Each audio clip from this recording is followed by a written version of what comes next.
This is Dateline News and Conversation. I'd like to point out that I and this program have been identified as being the source of misinformation, disinformation, and lies about all things Russia and Crimea. I would also like to encourage you again to subscribe to the Friends of Crimea, Friends of Russia Telegram channel. You can see the address here at the bottom of the screen. You will get the latest, truthful, accurate information about Russia, Russian politics, Russian and foreign affairs, the war in Ukraine, and what's happening with the BRICS movement. But now, my guest tonight, my good friend for some time now, he's known to many of you, Mr. Ray McGovern. 27 years as a CIA analyst from 1963 to 1990, from John Kennedy through Bush number one. In 2003, he founded VIPS, Veterans Intelligence Professionals. Forget the S, Ray will tell me. For sanity. For sanity, that's correct. And he and former intelligence professionals are dedicated to providing continued analysis to the presidents since 2003. Ray, welcome back to the show. Thanks, Regis. It's good to be back with you. Boy, it's always an honor and a pleasure. Without blowing any more smoke, Ray, because you really don't need it, tonight I want to talk to you about four things. I hope we can get to them all. The first thing I want to talk about is, how do you size up Vladimir Putin? You've been observing the Soviet Union and Indochina for all these years, when you were the CIA, and since. It didn't stop in 1990 when you retired. So I would like to give you your assessment of Vladimir Putin. I also want to talk about, what do you think this BRICS Plus means and holds for the future? Russia and China are heavily invested in it. I'd also like to ask your opinion, because I know you follow this daily. It seems to me that the United States narrative, carried on by the mainstream media, the White House, the State Department, seems to be crumbling, changing in regards to the war in Ukraine. And finally, I'd like your thoughts on censorship, not only in the United States, but, in Germany, in Sweden, and even Norway. People are not just being censored, they're being punished. So, Ray, let's begin. Everybody has an opinion about Vladimir Putin. From an assassin, recently now with Prigozhin, whose airplane crashed, everybody accused him of being the assassin, to being the greatest leader on the world stage. Ray, your thoughts, your analysis of who is this man? Well, you have to look a little bit back in history, Regis, to realize where he came from. Well, among other things, his big brother perished in the blockade of Leningrad when the Nazis held that city siege for, I think it was 900 days. Okay. His mother was given up for dead, and his father found her still breathing, and that's why they both survived to have Vladimir. So that's where he comes from. He's not from one of these elite or oligarchic kind of castes. Rather, he came up through the ranks of the KGB, but he also studied law. He has a degree in law. Now, what does that all say? Well, it says to me that as he watched his predecessor, Yeltsin, who was a drunken clown, let's face it, who was just exploited, as was the whole country of Russia, under the Harvard guys and the U.S. Treasury guys who came in after the Soviet Union imploded and taught him how to privatize everything, cooperated with the oligarchs, and seized pretty much the richness, the natural resources that existed in Russia. What happened to the people? Well, the people don't matter so much, okay? I'll give you one statistic. Between 1991, the year after the Soviet Union imploded, and 1995, so 4 years, the average life expectancy of a Russian male went from 83, no, I'm sorry, went from 73 to 67. 4 years, that kind of difference. Why? Russia was on its back.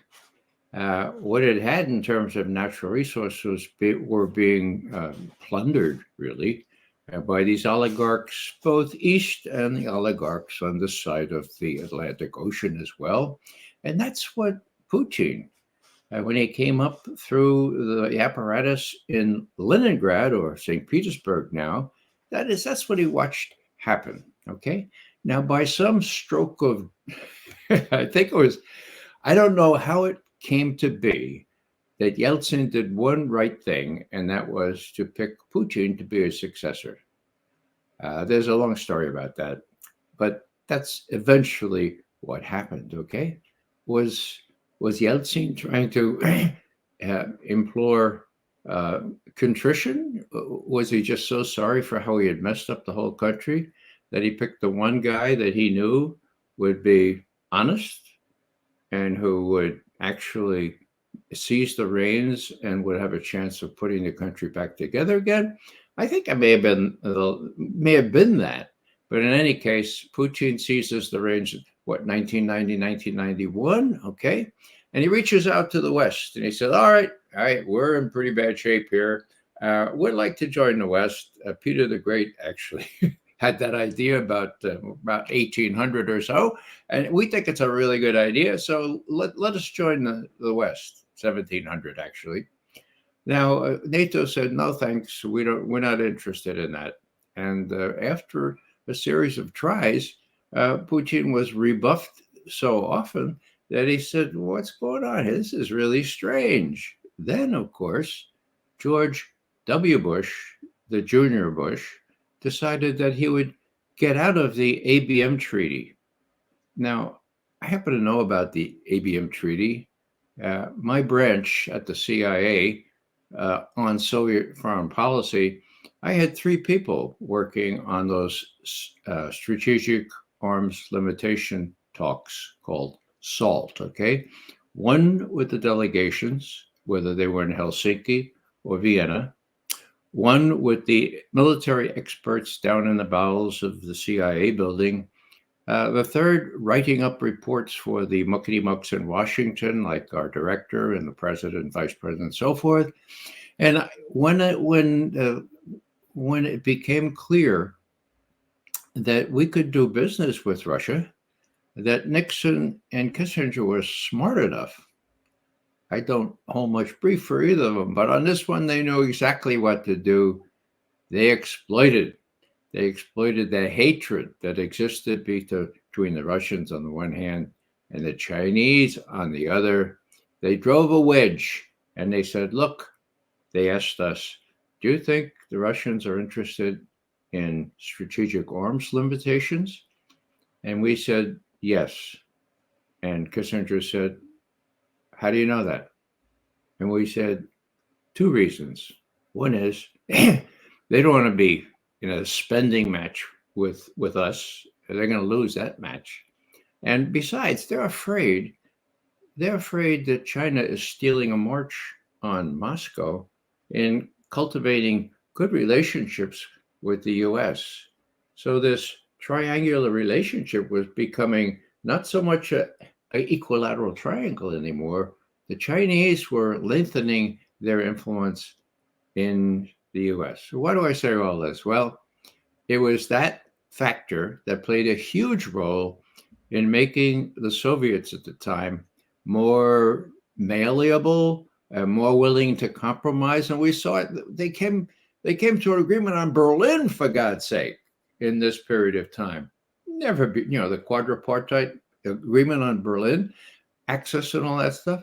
And then we said, well, that's interesting. And then we told Kissinger and Nixon, look, they are interested in arms control, and the anti-ballistic missile treaty is very favorable to both sides. In a word, it limited the deployment of anti-ballistic missiles to two initially, and then one. Okay, what does that mean? Well, that means that neither side could expect to do a surprise first attack, okay, without suffering devastating retaliation. Okay, that was big. That was 2000. That was 1972. Okay, I was there in Moscow because my branch was partly responsible for this. When Kissinger and Nixon said, "Now, if we trust, can you verify?" Okay, doverai no proverai. Okay, it wasn't first with Reagan. It was first with Nixon and Kissinger, and we said, "Well, that depends." What do you mean that depends? Can you tell us when they cheat? Will they cheat? We don't know if they'll cheat or not, but we can tell you. We went back to the experts who run their satellites and all that kind of stuff, and we said, well, how soon before we know that they're cheating? And they said, well, 7 to 10 days. We went back 7 to 10 days. That's enough. Kissinger and Nixon went ahead on the expectation that we would be able to find out if the Russians cheated. Did the Russians cheat? Yes, the Russians cheated. They built this mammoth radar in the middle of Siberia, a place called Krasnoyarsk, and nobody knows about. We called him on it. Reagan, in those days, pretty sensible guy in these matters. He said, go show him the photos. Tell him to take it down. Okay. This is, before the Berlin Wall comes down. Take that radar down. Now, it took 6 years. Okay. And when George H.W. Bush was in power, right after Reagan, finally Gorbachev says, all right, you're right. It's an ABM radar. We'll take it down. And they destroyed it. Okay, what does that mean? That meant that in those days, it was possible to doverai, trust, no proverai, trust but verify. Okay, now, what does this all mean? This all means that for 3 decades, count them, 1, 2, 3, we had this balance of terror.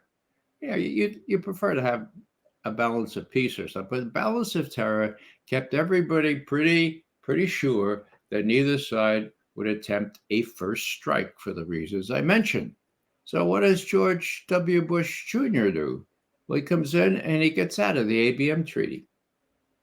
And then President Trump gets out of the Intermediate Nuclear Forces Treaty, which actually not only limited, but destroyed, I'll say again, destroyed a whole class of intermediate range and medium range ballistic missiles in Europe and the European part of the USSR at the time, or actually it was Russia. And so we had the ABM treaty for 30 years, the INF, Intermediate Nuclear Forces Treaty, for, I think, 33 years. What happened? Trump got out of that. So the Russians say, well, hello, what's this all about? Don't you want to have the kind of balance that assures neither side feels threatened? And we said, that is, our negotiators said, none of your damn business. None of your damn business. So what I'm saying here is that the Russians Putin started feeling, whoa, what's going on? What's going on here? What are they trying to do?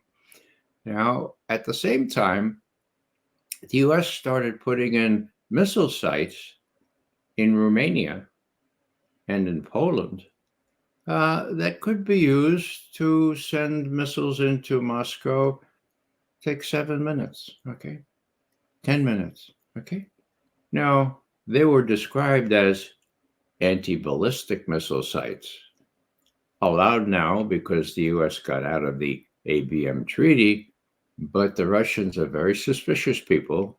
They can't see what's under the caps of those capsules, okay?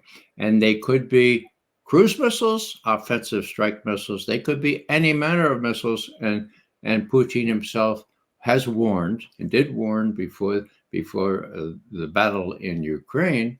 He warned that these missiles, when they become hypersonic missiles, Russians have that, Chinese have that. The U.S. doesn't have them just yet, but they'll get them, no doubt. When hypersonic missiles are put in those capsules already installed in Romania and in Poland, 5 minutes.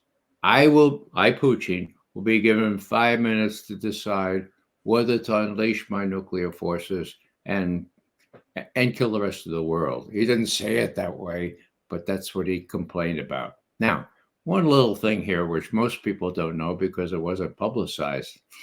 When Putin made that really strange admission that these sites in Poland and Romania, if they're peopled by, if they're stocked with intermediate range, what the Russians call offensive strike missiles, they could reach Moscow in 5 minutes. What happened then? That was the 21st of December, 2001.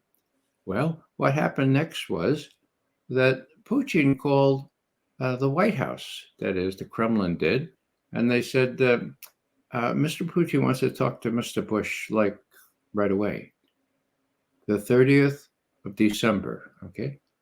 Now, the White House was flummoxed. I mean, they had both agreed earlier in December to start negotiations in Geneva on the 9th and 10th of January. So why does Mr. Putin have to talk to Mr. Look, he wants to talk to him. Please, let's schedule it. They scheduled it. They talked on December 30th. What did Mr. Biden pledge? What he said was, in the readout, Mr. Biden said the U.S. has no intention of putting offensive strike missiles in Ukraine. Whoa, now if you look at the map, you'll see that Ukraine is even closer to Moscow and the rest of Russia than Poland or Romania are. So this was greeted with great acclaim by Ushakov and Putin. Ushakov was the main man on these kinds of negotiations. As a matter of fact, the next day, on the 31st of December 2021, there was great rejoicing in Moscow. And Ushakov said openly, wow, they're finally taking our security concerns seriously. My God, they have said that they have no intention of putting offensive strike missiles in Ukraine. That's big. Now we can talk about the ones that are still in Poland or Romania, but what a nice way to start out these negotiations. Okay. Now that's the very end, 30th, 31st of December, 2021. How about the negotiations? They start in Geneva, and the Russians want to talk about this. And our delegation said, "What? We don't know anything about that. We don't know. Not put a pledge not to put offensive strike missiles in Ukraine. Nobody told us about that. Forget about it." So the next time Putin and Biden talk, it's 6 weeks later.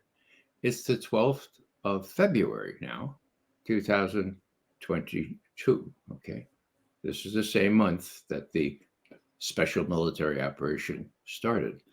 So on the 21st of February, 2022, Putin gets up and makes a long, impassioned speech, okay?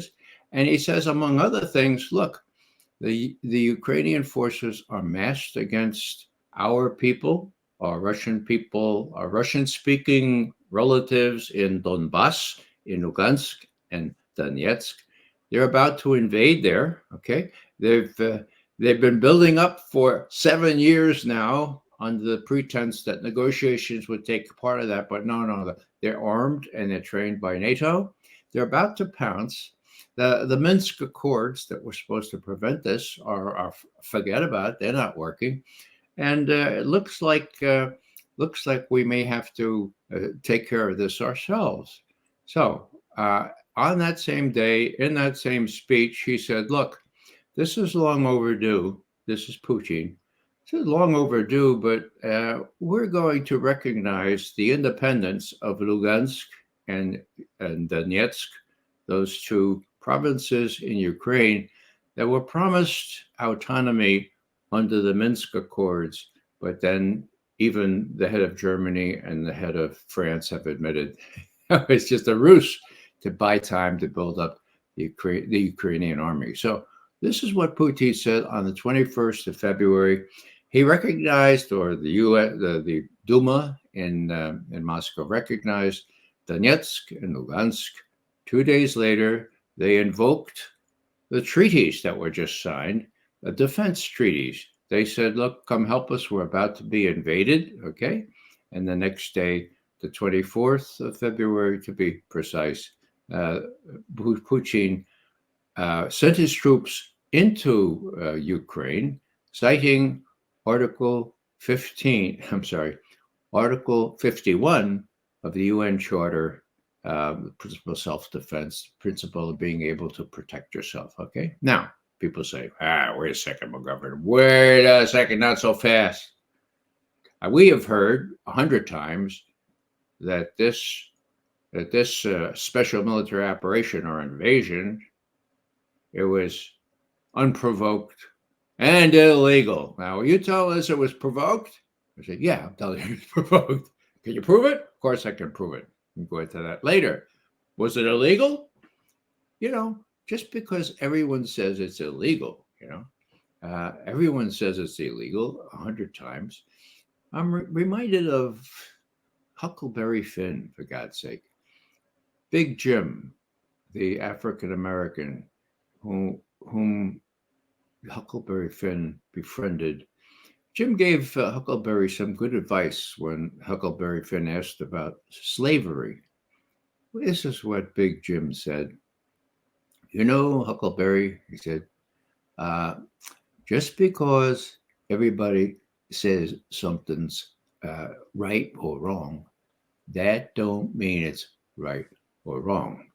And in this case, the international lawyers that I respect, including Richard Falk, for God's sake, who wrote the textbooks that many of my comrades used in law school, okay, say there's this presentable argument that Article 51 could be invoked to justify what the Russians did. It's what do they call it? It's untreated or it's not firm what these opinions are. There are opinions on both sides, undecided, if you will. So I think we could prove that the thing was provoked. That's easy. Whether it was illegal or not, I don't know. I'm not an international lawyer. Putin is, okay, legally trained. And if you watch, and getting back to Putin here, if you watch how he proceeds, he's very careful to dot all the I's and cross the T's to make sure that he's in the strongest position possible to argue that this was not only provoked, but was legal under Article 51 of the UN Charter. So, bottom line on Putin, he's a careful person, okay? He reached out to the West and was decisively rebuffed. He saw the West canceling the mutual defense, the treaties, the ABM treaty and the INF treaty that gave a degree of stability to the strategic equation. He decided he needed to do something other than to build ABM systems that don't work. So he told the West, and this is documented, look, we're not going to build ABMs, but we are going to create weaponry that your ABMs will not be able to defeat. And guess what? He did. Okay. And in the most unusual State of the Union or State of the Nation speech in, I think it was March 2018, Putin showed a bunch of videos. So, oh, this missile goes around the South Pole, so they can't possibly. Oh, and this one goes at 9 times the speed of sound. It was the most remarkable, most unusual State of the Union, State of the Nation speech that I've ever seen. Okay, so do they have those things? Yes, they have them. How do I know that? They're using some of them in Ukraine. Have the Patriot missile batteries been able to defeat them?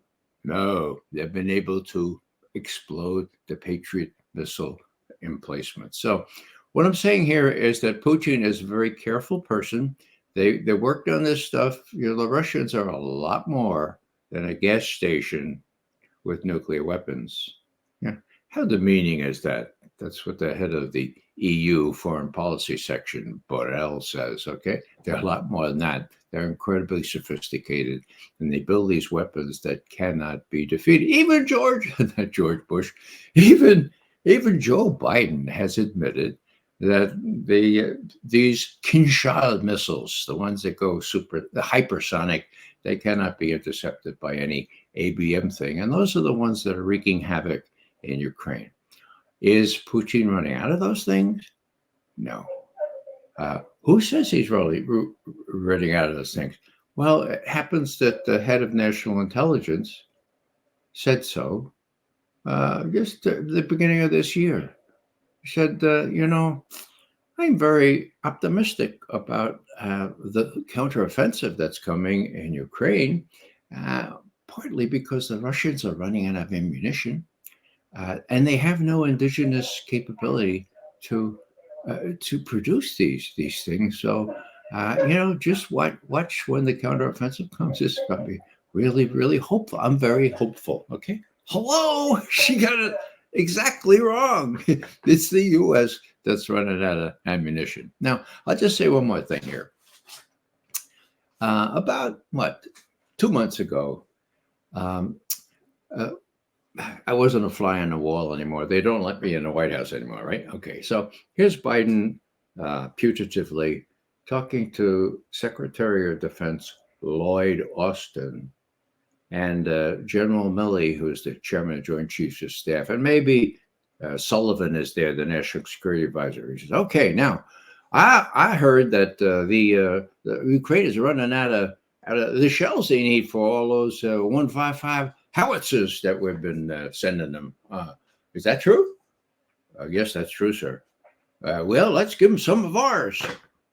Oh, Mr. President, we already gave them most of ours. Well, give them some more. No, we can't, Mr. President. We're real low ourselves. Well, what we got? Well, Mr. President, we have these cluster munitions, but 111 countries in the world have justifiably condemned them because of well, do they work? Well, they sort of work, yeah. Well, let's give them. Oh, okay. And that was the decision to give them cluster ammunition. Now, what's the meaning of all this? Why is it that the basic ammunition for many of these artillery pieces, and this is mostly the artillery war, okay, the 155 millimeter shells, that they ran out of them? Well, I'll tell you why. I'll tell you why. Because the Soviet Union imploded, okay?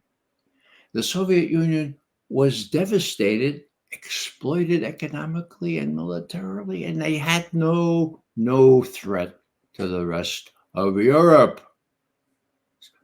For when? Well, since 1990 to about 2014. In other words, what incentive is there among NATO and in the United States to build 155 millimeter howitzer shells? I mean, hello, there's no threat from Russia. Yeah, why did I say 2014? because that's when the U.S. helped overthrow the government,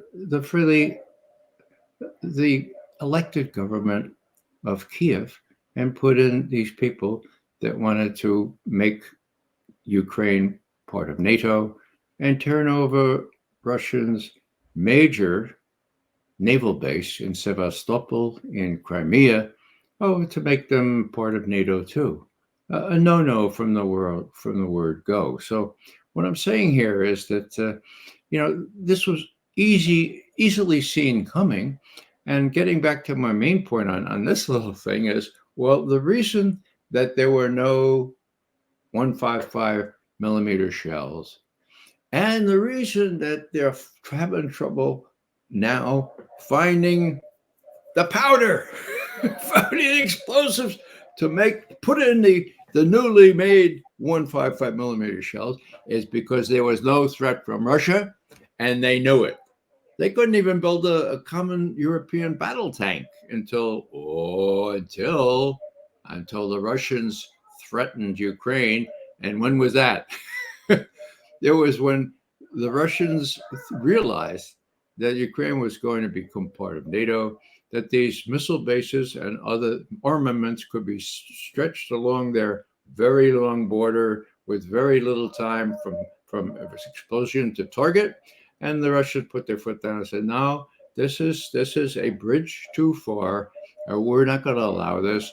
And they took Crimea. Did they take Donetsk and Lugansk? Well, no, they didn't. Did Donetsk and Lugansk want to be taken? They begged in 2014, look, you annex Crimea, please annex us, please annex us. And Putin said no. Why?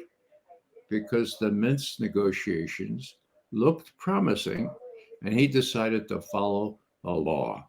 Minsk was the Minsk Accords, 2015, were approved by the Security Council of the United Nations, by everyone, unanimously. Okay, what were they supposed to do? They were supposed to have a ceasefire along that ceasefire line out in the Donetsk and Lugansk, and they were supposed to change the constitution of the Ukraine to allow for a modest degree of regional autonomy for Donetsk and Lugansk. Did that ever happen? No, that didn't happen. And why did it not happen? Because Germany and France, in the first instance, were not serious about this. They diddled Putin. And Putin said, no, Donetsk and Lugansk, let this process work out. And meanwhile, he saw that they were building up the Ukrainian forces. They were arming them with NATO weaponry. They're training them to NATO standards. And worst came to worst, he decided he needed to make sure that they didn't invade Donetsk and Lugansk, because they were quite ready to.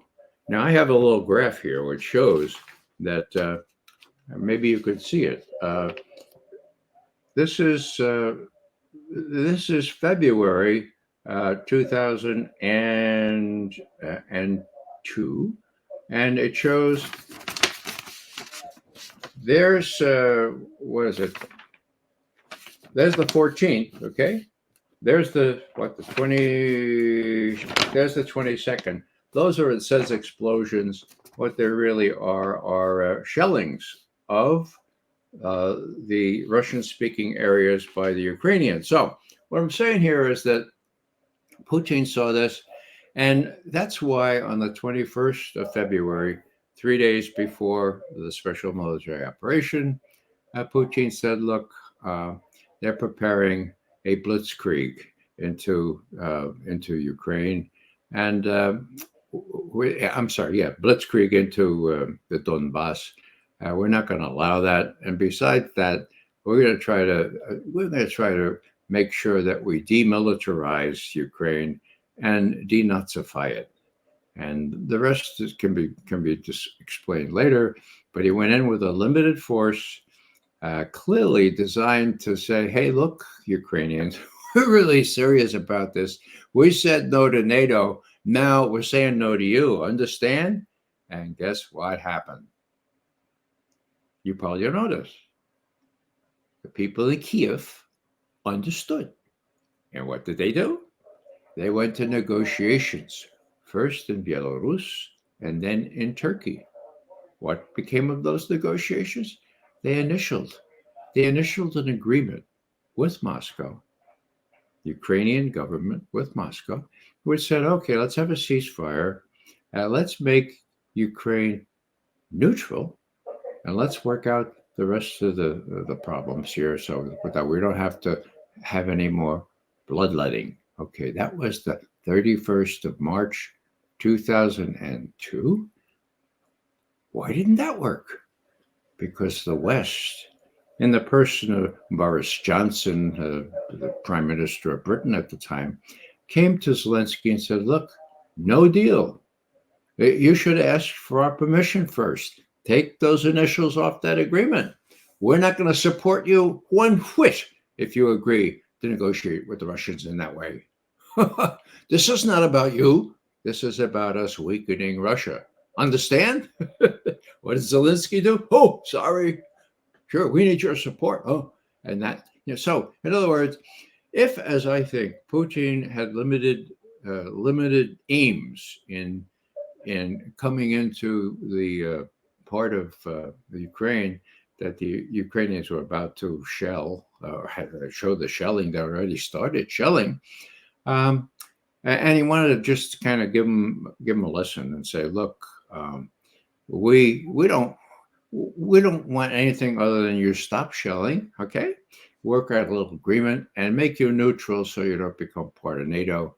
And Zelensky's people initialed it. Now, how do I know that? Well, we knew it from Ukrainskaya Pravda, for God's sake. The Ukrainian Pravda printed all this stuff, including the Boris Johnson thing, okay?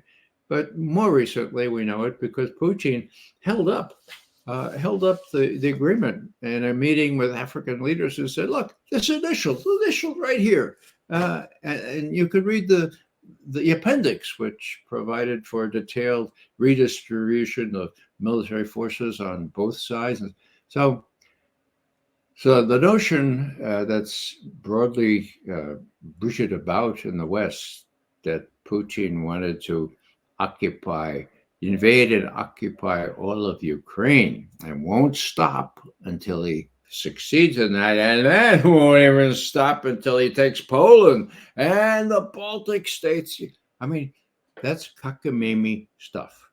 And the sad thing, of course, is that most Westerners believe that to be true. And that's the fault of the mainstream media, which will not let me on telling these truths, which have tried to prevent people like Regis from telling these truths. And that's a sad tale because right now we have a Ukraine that is losing hundreds of the flower of their youth and some old guys like me, okay? Every day. And the last thing I'll say is that if you have a measure of compassion, I mean, even in first aid, the first thing you do, is you stop the bleeding, for God's sake. That's what has to happen now. It has to be a ceasefire, getting around the table and stop the killing of hundreds of Ukrainians every day. Sorry to take on so long here, Regis, but it's a story that has to do a lot with Putin, how I see him being a gradualist.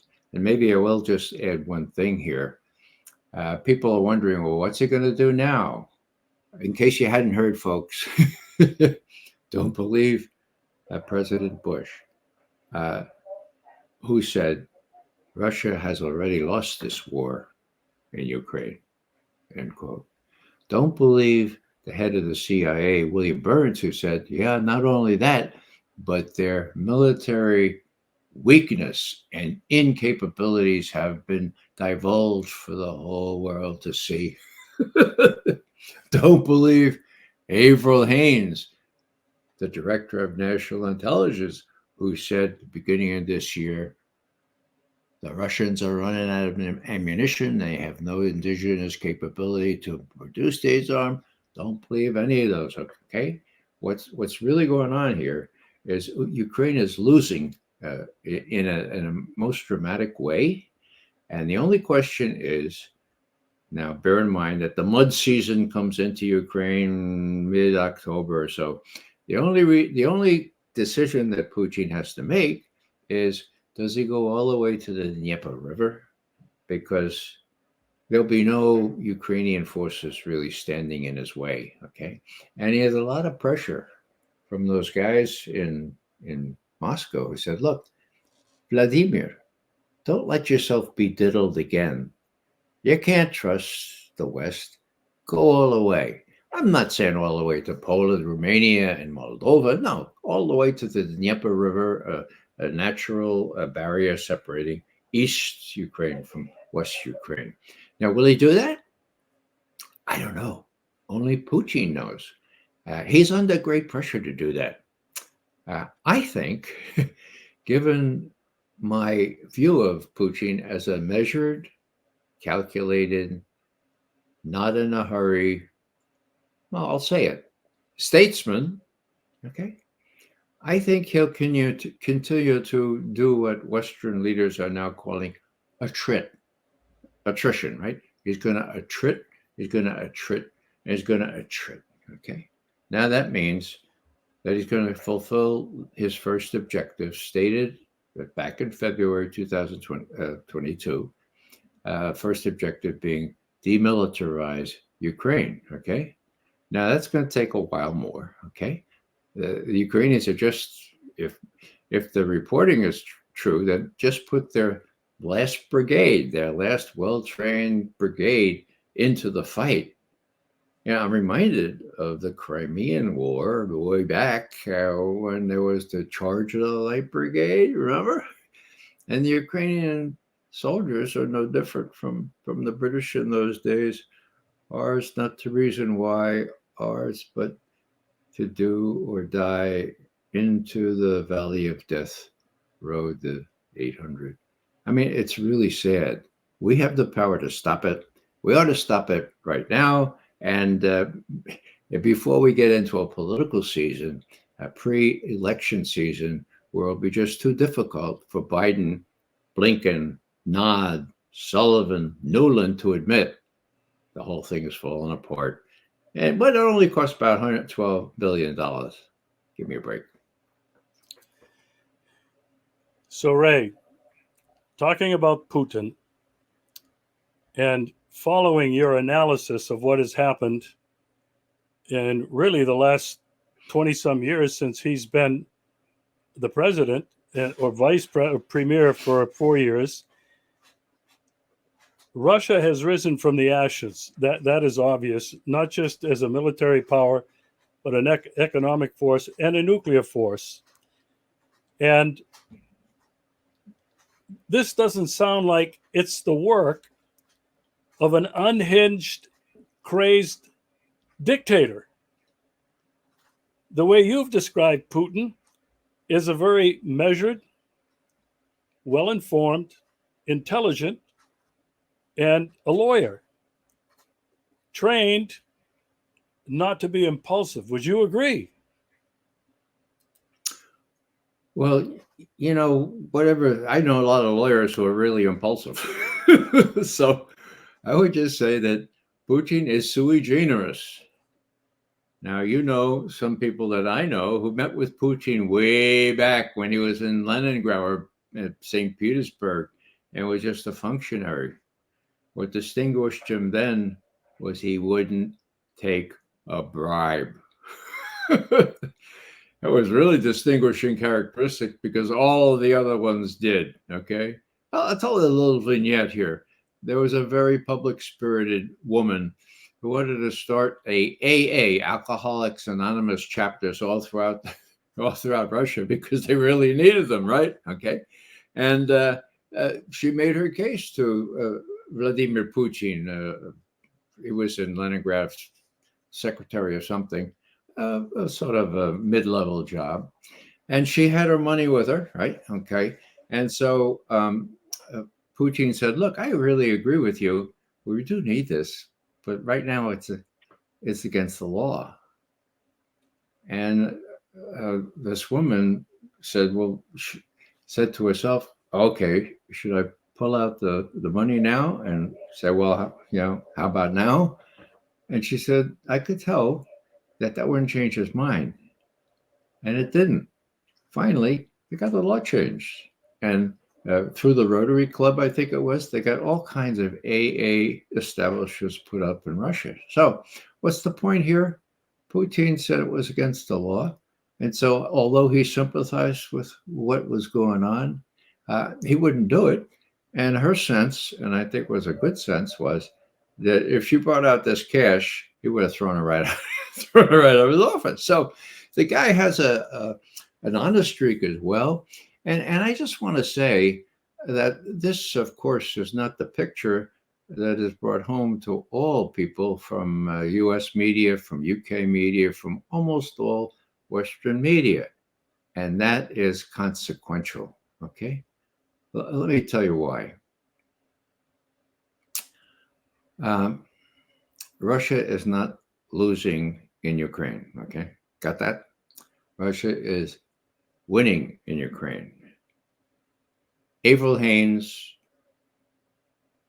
William Burns, Sullivan, Nolan, Blinken, they're going to have to own up to the fact that things have not gone the way we have all been led to expect in Ukraine. What will they do? Ooh, well, there's an election coming up. There's a lot of disincentive there to admit they were wrong. How about Putin himself? Putin himself has said in the past that American foreign policy and American military policy are made on the basis of domestic political considerations. That foreign policy, in his words, is hostage to these domestic political requirements. Whoa. So just put that in the back of your head. You're Putin looking at all this. Now, why do I say all these characters that can't afford to lose? Because, Regis, and nobody's really making a big point of this, because they have a personal stake in this. What do I mean by a personal stake? Well, there's Joe Biden and Hunter Biden. Looks like there's some documentary evidence and sworn testimony showing that they did some unsavory, illegal things like taking bribes and stuff like that from the Chinese, for God's sake, or from the Ukrainians. Or, it looks really bad for them, okay? And the Republicans are running these investigations. So that's Joe and Hunter. What about Blinken? Now, you'll recall that just before the last election, the end of October, Hunter Biden's laptop was divulged. The FBI had it, and the FBI just kept it under wraps. What happened? Blinken called his old friend from Mike Morrell, the guy from used to be acting director of the CIA, and Blinken said, hey, could you rustle up maybe 50 former intelligence managers and say that Hunter Biden's very damning laptop is a Russian intelligence operation? Could you do that? Yes, sir. 2 days later, 51, including Mike Morrell, are signing this thing which says, aha, we can't prove this, but this laptop story has all the earmarks of a Russian intelligence disinformation program. Okay. 2 days later, the last debate between Joe Biden and Donald Trump, Biden says, oh, we know. We did 51 intelligence managers that said it's a Russian intelligence operation. Now, that's 2 weeks before the election. Of course, that was all made out of whole cloth. That wasn't at all. It's the laptop contents were genuine, they were authentic, and the FBI knew about it. So don't tell me these CIA guys didn't say, "Hey, FBI, what's in it? What's in those? Is it a Russian intelligence operation?" So what I'm saying here is that the whole system is corrupt, whether it's Democrats or Republicans. If I'm Vladimir Vladimirovich Putin, and I'm looking on this and I'm saying, my God, what's the difference between these guys? Well, the difference is that the Democrats now have a personal stake in not facing up to reality in Ukraine. They've lost. What are they going to do? They'll look for 155 millimeter howitzer ammo. There's none. How about, we're running out of cluster ammunitions. Oh, on the top shelf there under the lock and key, those are the mini nukes. Should we use those, Mr. President? My God, these guys are crazy enough to consider that rather than, in a personal sense, rather than go to jail, for God's sake. Because let's say Mr. Trump wins the election. I have no brief for Mr. Trump, but he's way ahead of the Republicans. And last night we saw the circus that the other Republican candidates have put on for us. It was really, really fun, like Saturday Night Live. Anyhow, he's way ahead. So let's say he wins. What happens to Joe and Hunter and Tony Blinken and Jacob Sullivan? You know what happens to them? The incriminating evidence is out there in sworn testimony. Will they end up in jail? I didn't mention Sullivan very much, but so let me finish up with that. We have Blinken, who set this thing in motion, the Russian disinformation, all the telltale signs and all this. But okay, what about Sullivan? Sullivan was Hillary Clinton's chief advisor during the campaign in 2016. Who made up Russiagate? The evidence is damn clear. Jacob Sullivan.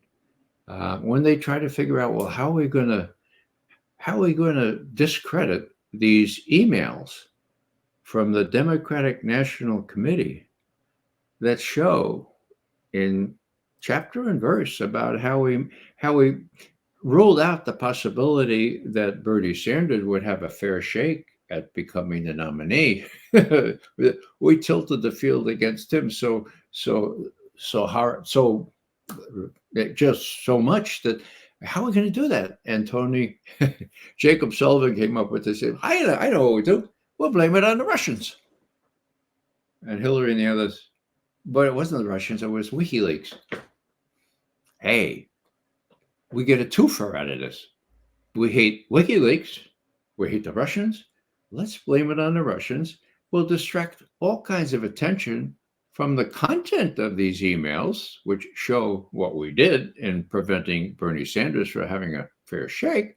And we'll play on that, and we'll say that that the Russians are helping Trump in this election, and that he has ties, and actually he is in cahoots with the Russians. Now, my God, that was damning. That was brainwashing for 7 years. Count them, 7 years. Okay. Now, do we know that was, I hate to use the word.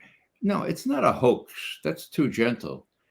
That was a betrayal of the role of the media. Okay. Do we know that's the case? Yes, we know. Is it some sort of article in some of this? No, it's sworn testimony. Now, most of your audience, I wager, don't know this.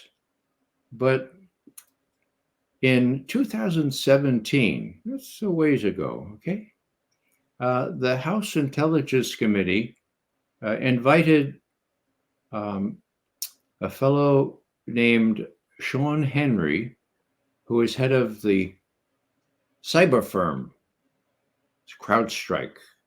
Now, James Comey, head of the FBI, had given the task of doing a forensic examination on the Democratic National Committee computers to one of his best friends, Sean Henry.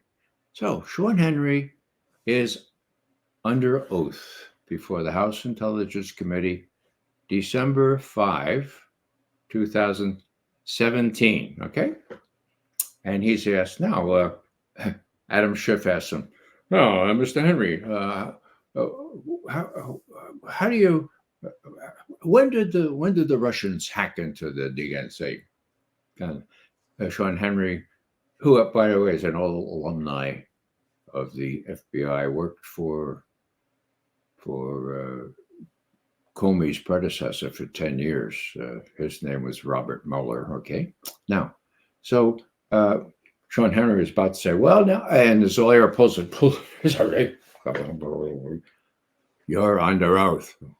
Oh, yeah. Well, actually, Representative Schiff, we don't have any evidence that the Russians or anybody hacked into the Democratic National Committee computers for those emails that were so damaging to Hillary Clinton.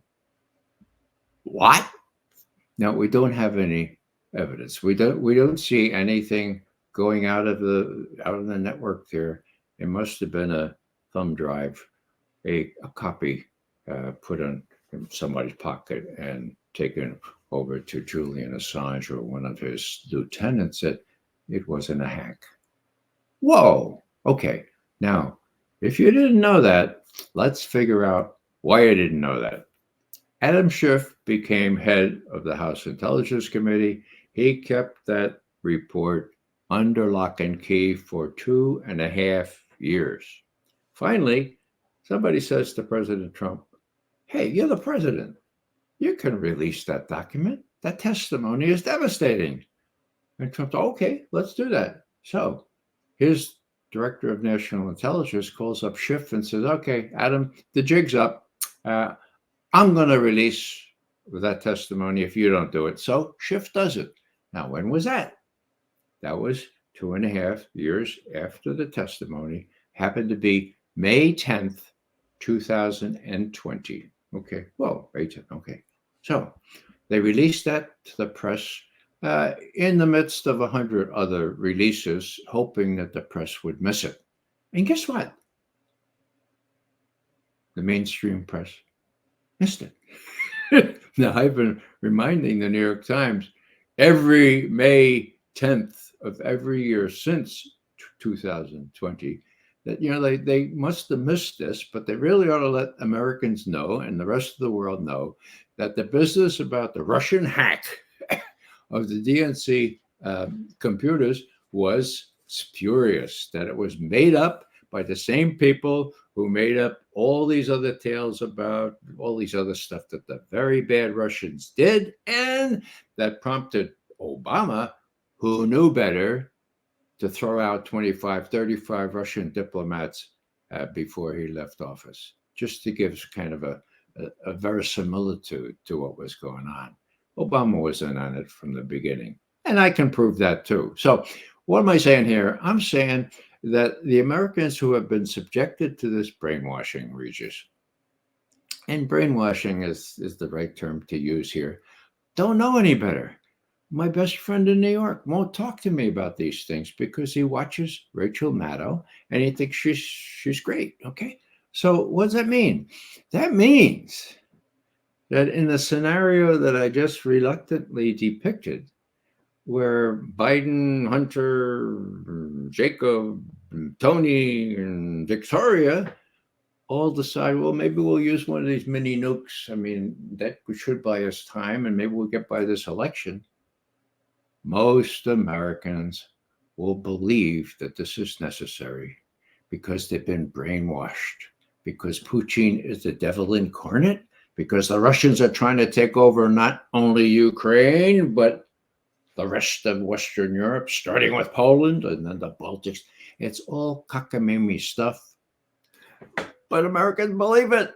And that would allow these guys to do something really, really very risky, because I take Medvedev, former president of Russia, and Putin seriously when they say that if nuclear weapons are used against them, they will retaliate in kind. And there's no one I know who has any responsibility that thinks that a nuclear exchange can be delimited to these little tactical nukes, only half the size of that 15 KT bomb we dropped on Hiroshima. Yeah, just these little, come on, give me a break. Now, are these guys crazy enough to do that? It doesn't matter what I think. It matters what Vladimir Vladimirovich thinks and what his military thinks looking over his shoulder. And Vladimir doesn't have a really good record when it comes to trusting the West. Witness the fact that he admits that he should have done what he did in February 2022.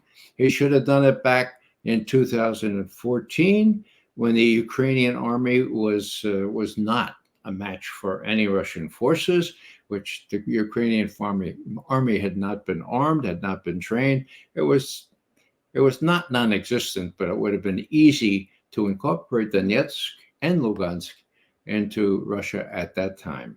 And so that's why he said this was far too long postponed. That's why he did it. I think his ambitions remain limited. If I don't think he's as crazy as people like Dick Cheney or Don Rumsfeld wanting to go into occupy a country like Iraq or Ukraine.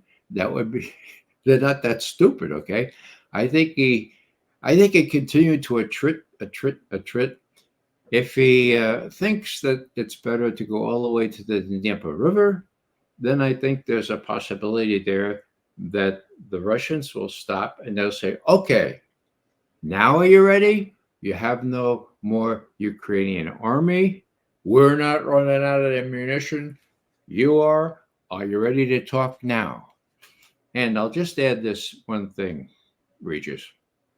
Back in October, Mr. Putin had one of these press conferences where he talked for 40 minutes or so, and then he answered questions for 3.5 more hours. Okay. One question was pretty artful, and it may have been a canned question. Okay. I think it was a Serbian journalist.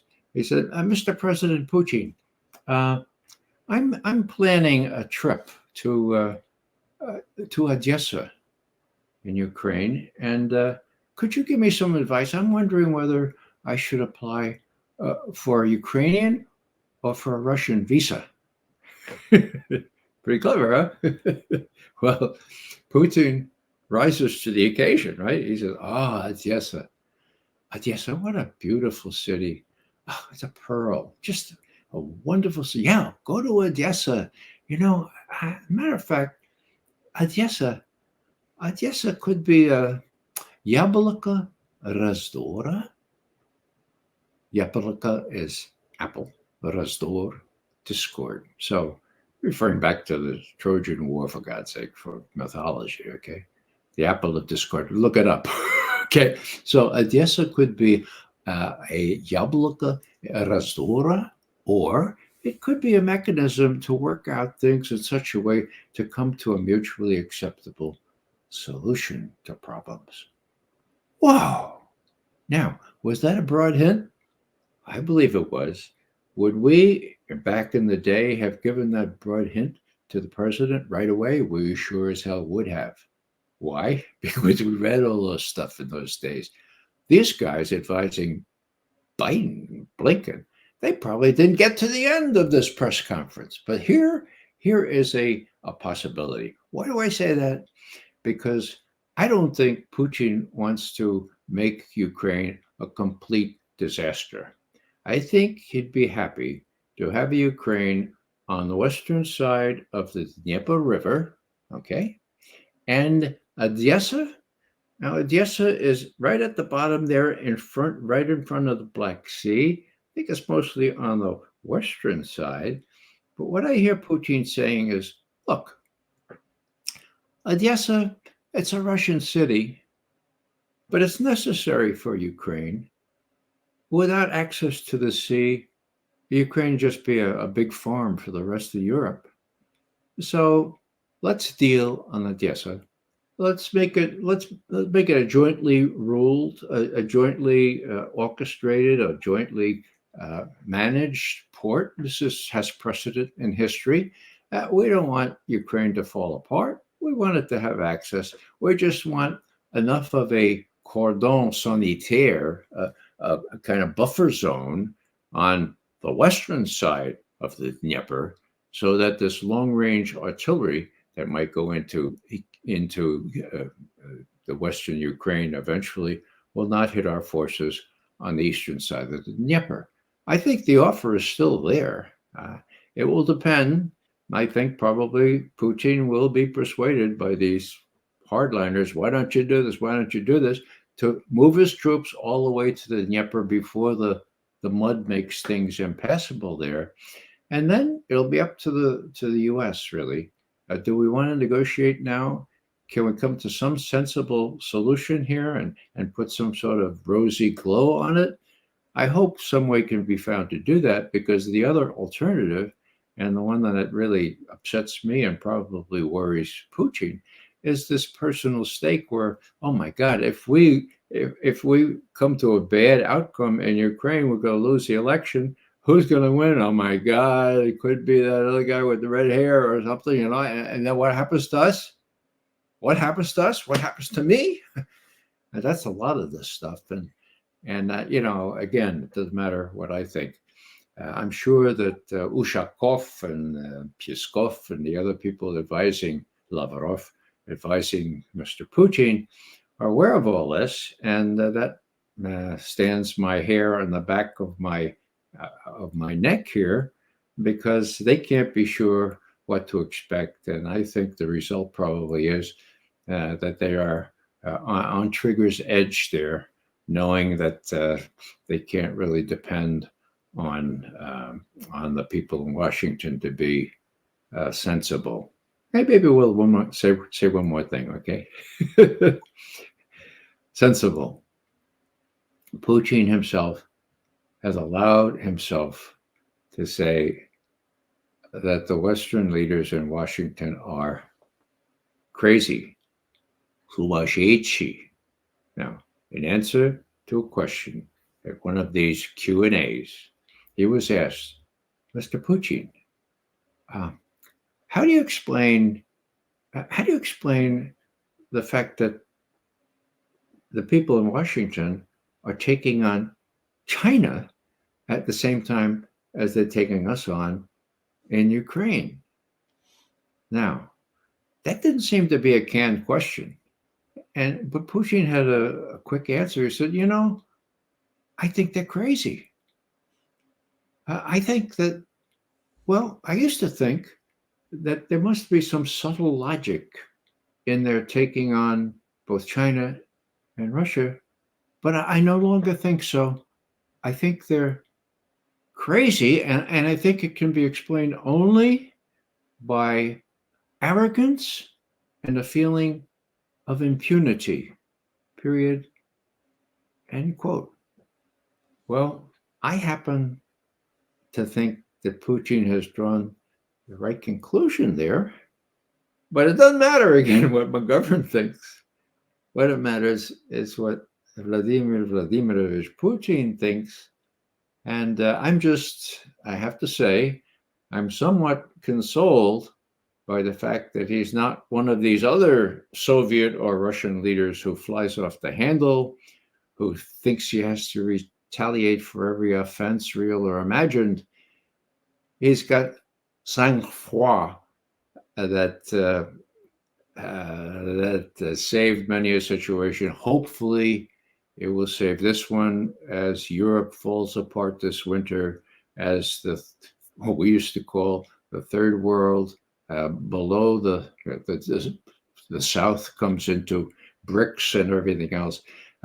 He's a patient guy, and I just hope his patience holds, because I don't know what these sumashiechi guys in Washington are going to do, and neither does Putin.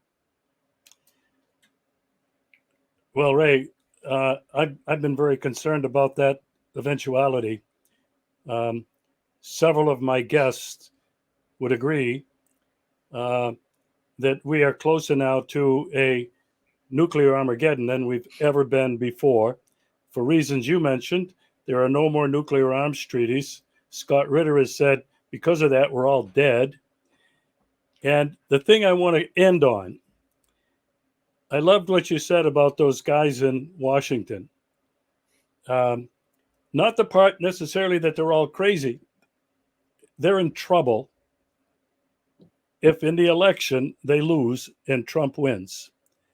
So I want to end on this note because you mentioned that Americans have been brainwashed, but the brainwashing has been done by 24/7 mainstream media, New York Times, Washington Post, which you mentioned over and over, and people like uh, Maddows on MSNBC, Rachel Maddows. But, Ray, I've been reading, and you have too, the narrative on these two fronts is beginning to change and crumble.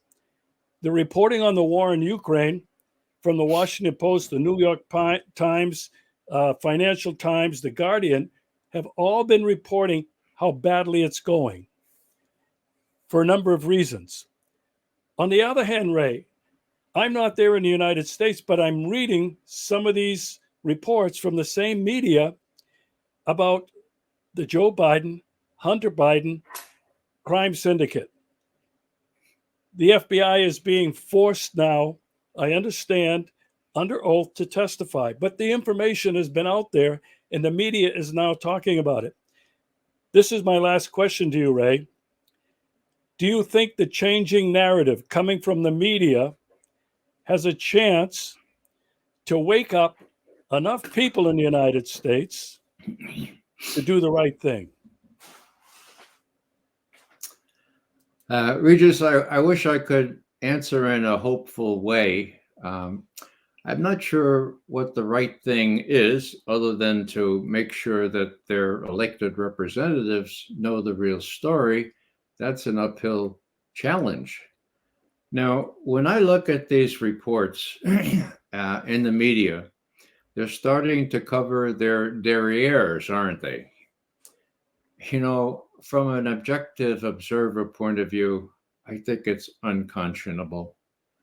Here's Austin, Lloyd Austin, the Secretary of Defense, saying 5 months ago, we've given them 98% of what they want. 98%. Congressperson, are they going to win? We give them 98%. I mean, we're hoping, right? At the same time, we have leaked documents showing that everyone, Austin included, knew damn well they would never win. Okay, they would never ever win with the dug-in Russian forces in place there, where the Ukrainians were encouraged by the U.S. to attack. Okay, so then we have more recently, 3 weeks ago, we have the Ukrainians seem to be casualty averse. Come on. Now, Doug McGregor, whom I believe, says that the Ukrainian casualties are around 400,000, maybe even more. We know that the attriting has caused 8-to-1 casualties, Ukrainian to Russian. How many casualties do the Ukrainians have to take before they're considered not casualty averse? In other words, the Ukrainians are chickening out, okay? I mean, come on, give me a break. Chickening out? They've been beating at these Russian lines, well fortified. I mean, tank traps, all kinds of mines, all kinds of things, and they haven't gotten anywhere. And who's encouraging them not to do that? The U.S. through Zelensky. So that's the casualty adverse. Now, There's one other thing I wanted to mention. Oh, yeah. The most recent one from the New York Times is that, we told the Ukrainians that they misallocated their troops. They should have put them all down in the south so that they could get down to the sea. And they split them up. They put most of them in the north, and they lost in Bakhmut. And now they're losing in the south.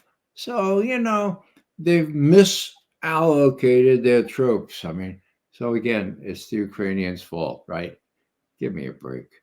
It really harms me to see the kind of, what's the word, cynicism or sarcasm, whatever it is. It's just not worthy of American leaders. And that's what we're getting now. The Ukrainians, we gave them 98%. We gave them good advice, but they, and where's Biden in all this? Well, just maybe a concluding remark on Biden. It was about 6 weeks, 8 weeks ago, if memory serves, Biden was out in the Far East. And Zelensky told him, that battle at Bakhmut, we lost.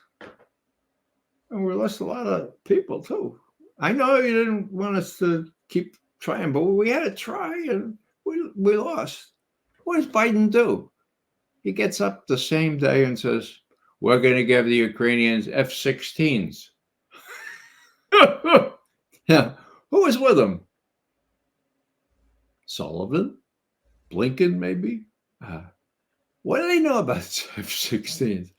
Nothing, okay? So what do you get? You get General Milley the next week saying, oh, F-16s are a great aircraft. Oh, yeah. They're going to take, the pilots are going to have to be trained on them. It's going to take a while. And besides, I have to tell you, talk about 35 or 65 or maybe, let's say we give them 100 F-16. Well, I have to tell you that the Russians have several hundred of these things, maybe 900 of them. They're all pretty sophisticated. They're state of the art. And so it would take years to build up hundreds and hundreds and hundreds of F-16s. Okay. That was about 5 weeks ago. And then just 1 week ago, the head of the U.S. Air Force, General Hecker, head of Shape Air Force in Europe, says, now, please, these F-16s are not a silver bullet.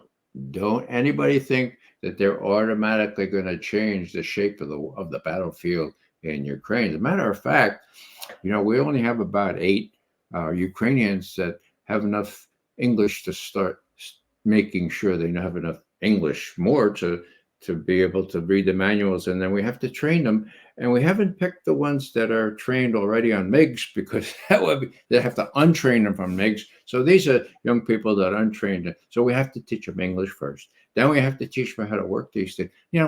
People who know about these things takes at least 6 months, 12 months, 2 years to get proficient in these things. They're going to send them up there, and the Russians will be ready for them.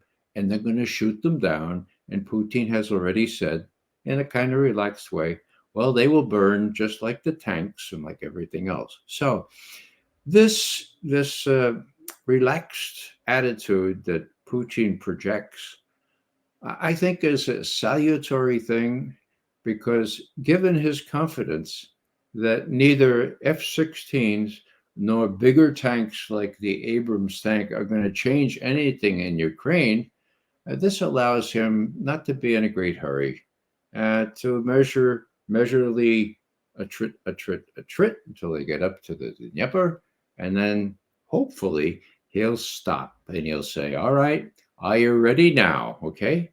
And I just hope that Western leaders will be smart enough, with winter coming on and the need for Russian gas to be reopened, that they'll say, okay, all right, that was a bad idea, and we'll lift the sanctions, and yeah, okay, we'll work out a deal. We'll give you a buffer zone, and yeah, and the rest of the Ukraine will be neutral. Yeah, that would be the only sensible arrangement, and I dare say, the only arrangement that I think the Russians would be satisfied with.